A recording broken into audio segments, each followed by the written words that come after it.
Okay, I think we're rolling. Here we are, February 17th, 2014, and at the request of a few people, I'm going to try to set up a grow bag here kind of quickly, go over how it works and what I use. And here's my garden mix. It's Lambert garden soil. And basically, if you look on the ingredients, it says it's sphagnum peat moss, granulated algae, dolomite, and limestone. So it's got a little bit of stone for your mineral in there. And what we have here is my oak bark char. And you can see it's just oak bark that's been turned to charcoal in my grill. And that goes in the bottom. And this is a load of veggie scraps. You get some carrot peels, and there's probably some eggshell, a lot of coffee grounds, a little spinach leaf there, and a couple chopped up overly ripe bananas that didn't get used. So what I do is I take the charcoal and I put it in the bottom. Oh, and I also have some compost here out of my compost bin that I dug through, and there's worms in here, little, maybe a half a dozen little tiny worms, and that's enough to get it started. And if you look over here, these are bags that are already active. Now this is dill.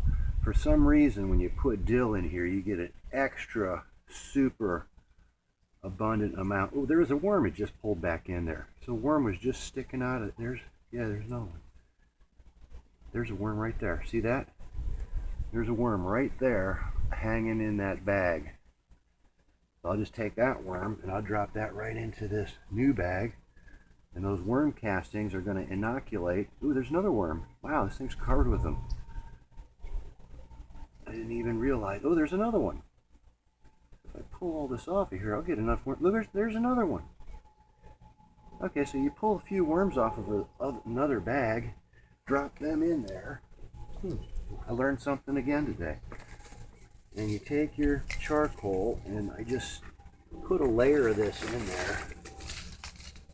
It's not very heavy, so it's probably by weight, it's probably just a few ounces. But I just kind of use that as an aggregate sort of a layer. And what that does is that makes space for that microbial colony to operate in. And it acts kind of like that digestive filter in your aquarium. But it's on the bottom, so the water and the capillary action that work on there. Now when I do the bag, I like to pack the corners and the bottom edge a little bit, because that will, from the weight of the bag, kind of want to squish down a little bit. So if you pack a little bit in the corners there, it'll help keep that bag pushed out. Okay, so you put a layer of that and throw some of your compost and worms and worm castings in there. Put some of your, oh, there's a big worm in there right there. Throw some more peat on top of that. And another thing I do is I go around the edge. I just poke my fingers around the edge to kind of pack the edge a little. In the center I leave kind of fluffy.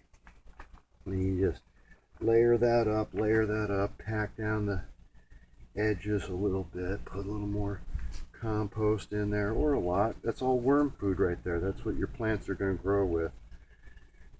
And take your compost. Doesn't need any more charcoal mixed in there, just that layer on the bottom is all you need. Mix in that, all those worms and worm casting and compost, and as soon as those worms get in there and hit that food, they're going to start eating. They're going to migrate down to the water. They're going to migrate out to the sides, just like on this bag, and they're going to come out the sides, and they're going to leave their castings. And there's another one right there, and they're going to hang out and produce that microenvironment, that microbial supercell in there. And they're going to digest all the bad stuff and turn all that compost in there, all that veggie matter, into pure organic plant food non-stop. So you just keep filling and layering that up. I can just fill the top up, fill it up to the top with peat moss. But I can always mix more compost in there. You don't have to worry about putting too much. I mean, you don't want to put like, 80% in there, but as long as you've got enough peat moss in there, you're gonna, and enough worms, it's gonna work in there.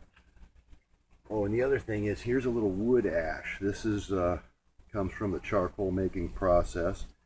And I forgot, you can put a little bit of this. You can mix it in later like this. Just sprinkle a little bit of it around. And I kind of mix that in there. Won't hurt the worms or anything. Don't need too much of it. Just a little. You can add a little bit later too, on down the road.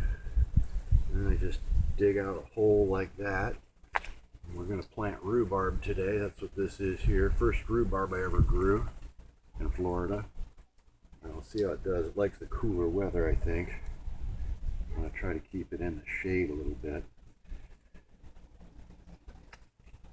And again, this mix has been rained on, so it's pretty wet already.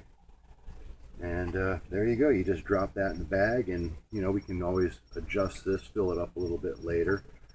This is a kind of a tall bag, so I made it so it can sit in up to about 3 inches of water maybe. And you got to remember, you get about 12 inches of draw on these, 12 inches of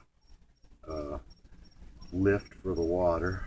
There's a tomatillo peel, and there you go. Now we just set that in the tray of water over here, and it's done.